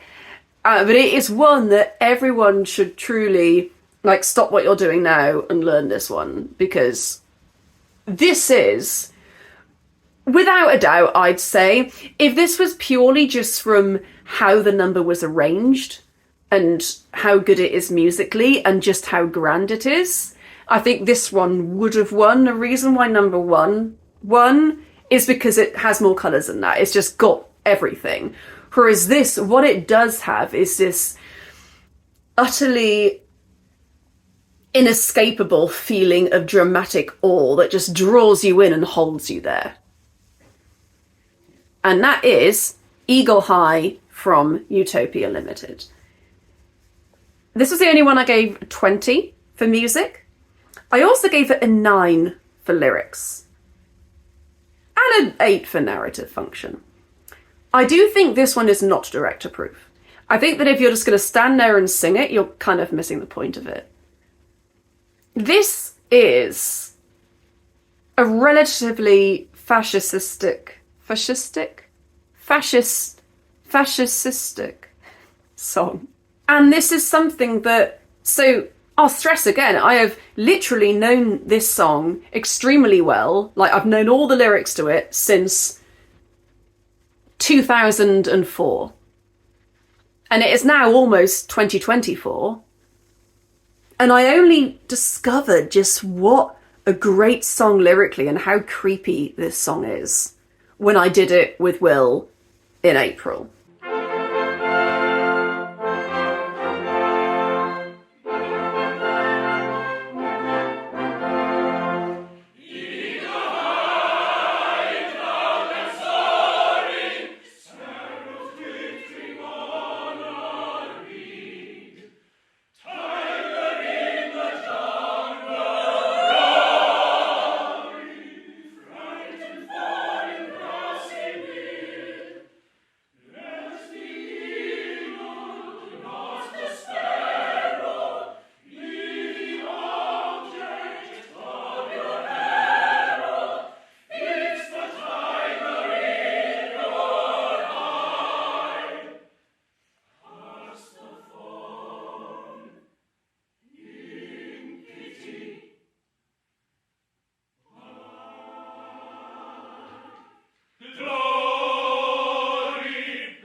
Eagle high in cloudland soaring, sparrow twittering on a reed, tiger in the jungle roaring, frightened fawn in grassy meads. These are all representations of countries. Some countries are very powerful and strong, and some are not, sadly. Let the eagle, not the sparrow, be the object of your arrows. So don't try and fight weaker countries than yourselves. That's a very honourable notion, and I think that the thing is, it's quite ironic and it's almost funny, because that wasn't ever something that England followed. That was never a rule that England followed. The number of times where England took over like weaker countries than themselves, who were vastly technologically underdeveloped compared to them. So there's something quite hypocritical about this song and something very disingenuous, which completely fits in with the theme of this opera. Glory then will crown the day. And you think this is just lots of glories, but no, this is interesting. Glory then will crown the day, once we have defeated everybody. Glory, glory, anyway. The thing is, in the GNS archive that I'm looking at, the word is anyway. But that doesn't make much sense to me, because I began to read it in a slightly different way. I mean, I've now kind of come to realise that possibly I thought these lyrics were cleverer than they were. Glory, glory, anyway. What does that mean? Because to me, I thought it was glory anyway, as in we will do anything to get glory. As long as we're getting glory, we will find any way to do it. That's how I've been reading that for the last year or so. And now I'm like looking at it thinking, oh, what does that mean? Let's think about this. Glory anyway. Like, even if we didn't deserve that glory, still, it's glory. Yeah, I like my way better. Sorry, Gilbert. It's just, think about this. The utopians have just been pretty much like ritually humiliated in this drawing room. That's designed to be a comic scene. It's designed to kind of dress them up and parade them around. And then we sing about glory. And I guess indirectly how glorious the proud country of England is. How benevolent they are. How brave they are to only go after eagles and tigers. Fix the tiger with your eye, like go after that. But yet, England has just spent the last 100 years systematically invading and taking over and draining the resources of countries that had no defence.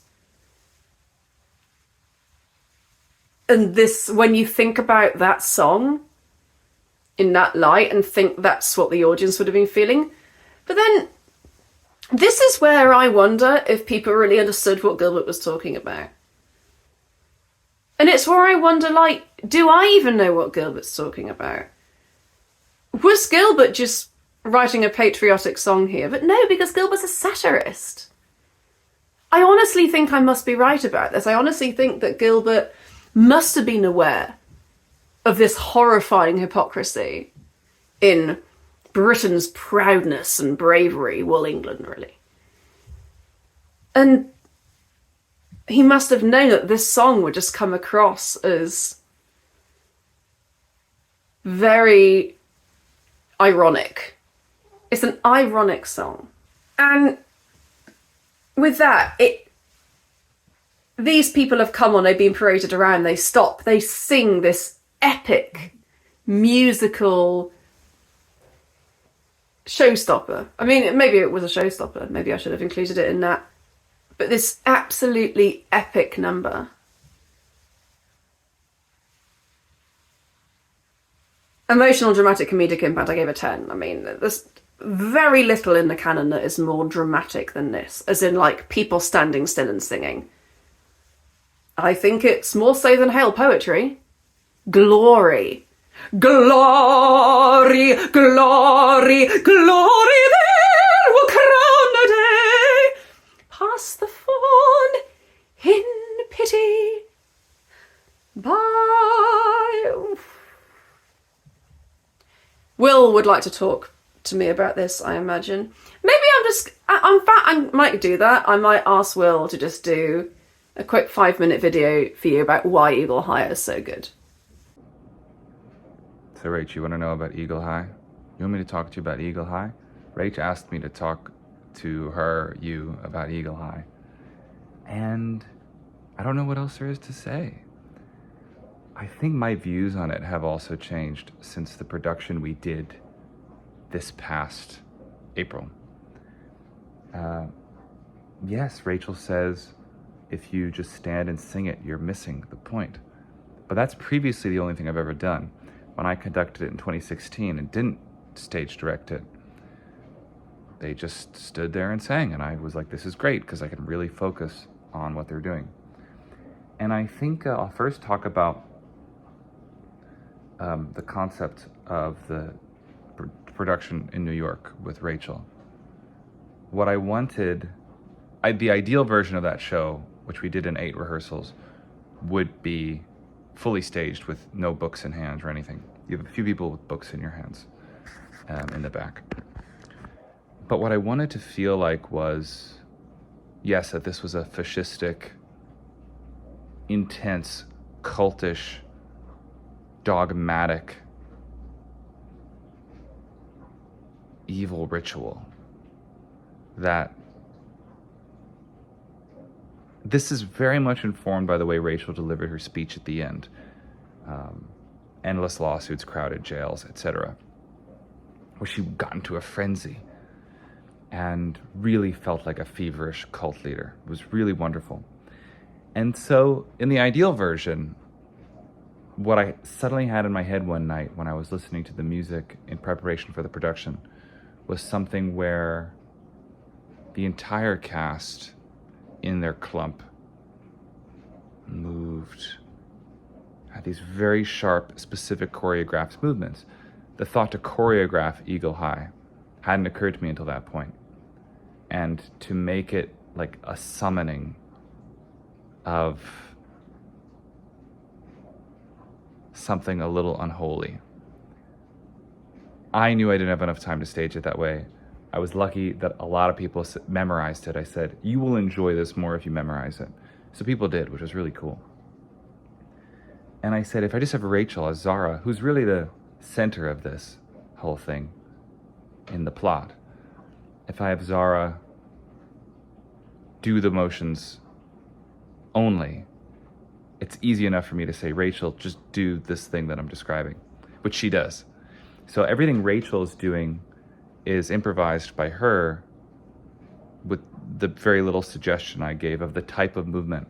Because the type of movement Rachel and I like, very full, impulse-laden movements, do not come naturally to every performer. And so that would have taken a lot of work. And there are other things I'd rather have worked on. So I thought I'd try that version as a sort of primo to that idea. And yes, there's no one in the world besides Rachel who would know the material enough musically and have the physical confidence to lead at the front of that type of thing. But when you watch the clip, imagine everybody doing that. Probably on a bigger stage with maybe great footlights at the front. Just think about it. Think about what that makes you feel. Musically, of course, it's incredible. You can't just set it and forget it. It's in 9/8, which means you conduct it in 3. But because you have an orchestra, and because there's plenty of time, I encourage anybody working on this choral piece to find the moments where the rests are bigger than written. There are a few. Glory then will crown the day, crown the day, crown the day. Like you can have little moments where like we lift here and we don't lift here. I marked the orchestra parts, of course, but I marked the vocal score that I sent out to the cast, which I started doing this with Forbear because we would have very short rehearsal periods. Everybody would arrive right before, so I started taking the score to the show and marking up where everybody should breathe and what they should do. And perhaps one thing I like about Eagle High is it gives you the opportunity to explore details and voice quality in a much bigger way than almost anything else. It's not hail poetry. Hail poetry is a little more four-square and hymn-like. Eagle High is a type of concert choral piece that's of a totally different character, and it's so textually dynamic. I mean, Rachel demonstrated herself. Pass the fawn in pity. That little transition is remarkable. And gosh, imagine doing this with like 200 singers. It would be so good. I'm very interested in what Sullivan wrote here because he would have had about 40 chorus members, 40 to 50. And every principal that's on stage has a harmony line. And especially interesting is like Lady Sophie's line and Blushington and Sir Bailey Barr, all of those fellas. They sometimes have notes that no one else has. At the very end, when the basses in the chorus are in octaves, glory then will crown the day. Corcoran and Goldberry are on a C. They're like striding the middle, F, C, F, and then G, C, G. So like out of the entire chorus, you've got one or two people occasionally on a certain note.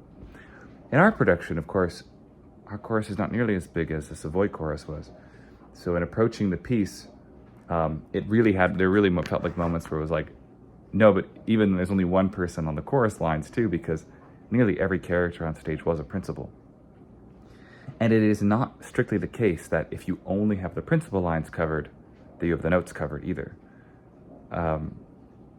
Sullivan's kind of gone out of his way to make it awkward. He does that in Farewell My Own as well, but to a smaller degree. What am I talking about? Am I talking about why Eagle High is good? Yeah, it's so good. It's vivid and powerful. I don't have much else to say. I could say there's good chords in it. Good old F chord and A minor chord. That's some good chords. The section, the big melismatic section, crown the day, very interesting. Look at it. You know what everybody should do the next time you do Eagle High? If you want to really appreciate it, learn everybody's line. Not memorized, but put the recording on and just sight-sing through every individual harmony in the piece. And see how well they stand on their own. None of them are awkward, unlike the Farewell My Own harmonies. A few of those are pretty awkward. And a little overstacked.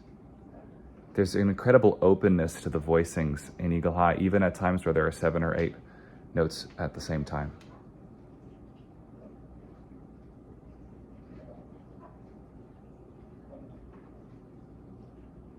There are 2 verses to Eagle High, you know.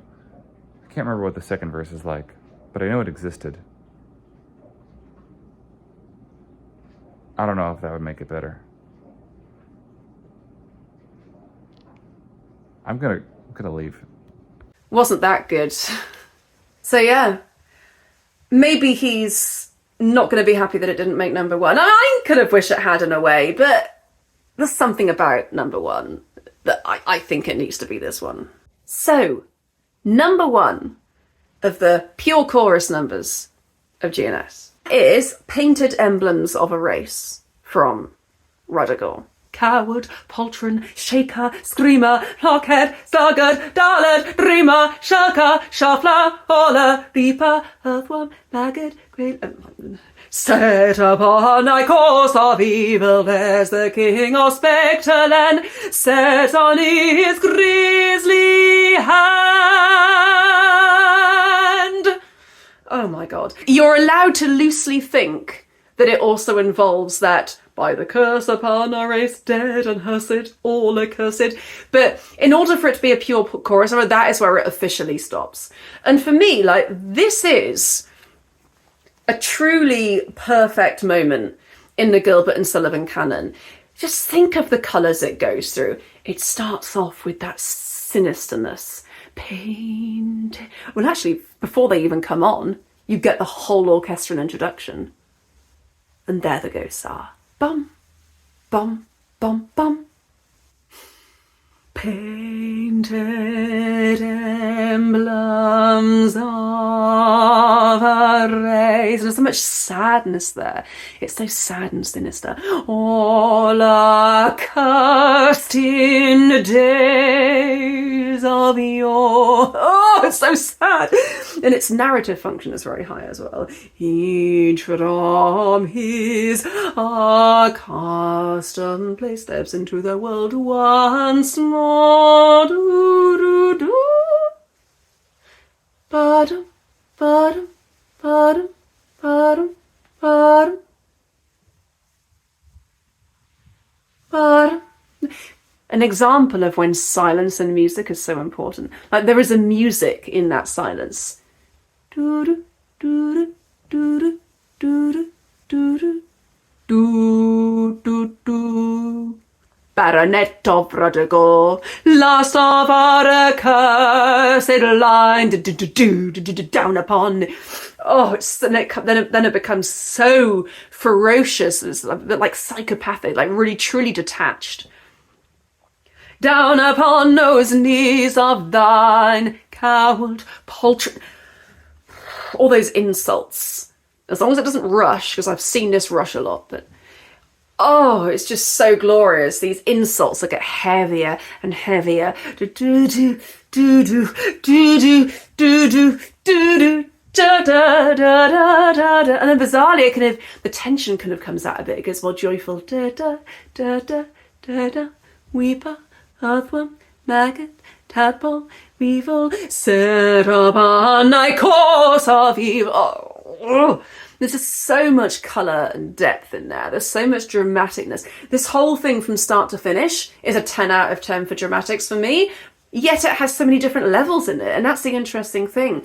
Like the first bit, even that blank silence is just as dramatic as the whole coward, poltron, set upon thy course of evil, as the king of Spectreland, set on his grisly hand. And it's like, oh, God, it's a proper like pop music that. This is one that actually will set to electric guitar, and I'm going to include a clip of that here because that was so amazing. For a week I have fulfilled my accursed doom. I have duly committed a crime a day. Not a great crime, I trust, but still, in the eyes of one as strictly regulated as I used to be, will my ghostly ancestors be satisfied with what I have done? Or will they regard it as an unworthy subterfuge? Oh, forefathers, wallowers in blood, there came at last a day when, sick of crime, you, each and every, vowed to sin no more. And so, in agony, called welcome death to free from your cloying guiltiness.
See, wasn't that awesome?